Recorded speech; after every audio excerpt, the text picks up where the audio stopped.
আল্লাহর হাবিব মুহাম্মদুর রাসূলুল্লাহ সাল্লাল্লাহু আলাইহি ওয়া আলিহি ওয়াসাল্লাম বলেন, মান ক্বারা হারফান মিন কিতাবিল্লাহি তাআলা ফালাহু হাসানাহ।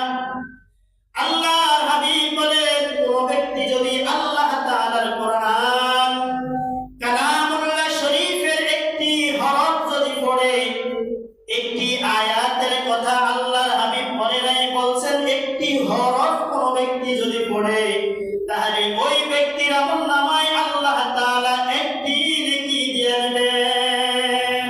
সুবহানাল্লাহ। শুধু এক নেকি দিবেন এখানেই শেষ নয়। আল্লাহর হাবিব মুহাম্মদ সাল্লাল্লাহু আলাইহি ওয়া আলিহি ওয়াসাল্লাম বলেন, ওয়াল হাসানাতু বিআশরি আমসালিহা। আমার আল্লাহ তাআলা তার দয়া দ্বারা, তার মহব্বত দ্বারা, আমার আল্লাহ তাআলা তার ইচ্ছা দ্বারা বান্দাকে এই এক নেকিকে 10 গুণে পরিণত করে দিবেন। সুবহানাল্লাহ।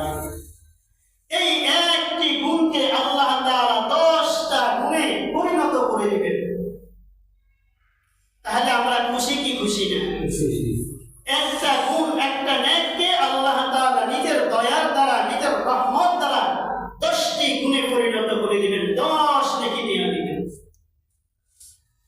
এবার আল্লাহর হাবিব মুহাম্মদুর রাসূলুল্লাহ সাল্লাল্লাহু আলাইহি ওয়া আলিহি ওয়াসাল্লাম বলেন, ও উম্মত শুনে নাও, লা আকুলু আলিফ লাম মিম হারফুন।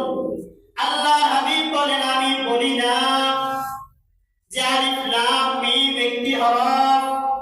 হাবিবে কিবরিয়া সাইয়্যিদুল মুরসালিন বলতেছেন, ওয়ালাকিন আলিফু হারফুন ওয়া লামু হারফুন ওয়া মিমু হারফুন। আল্লাহর হাবিব বলেন, আলিফ একটা হরফ, লাম একটা হরফ, মিম একটা হরফ।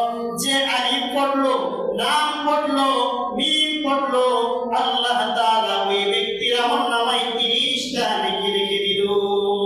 সুবহানাল্লাহ। এই আলিফ লাম মিম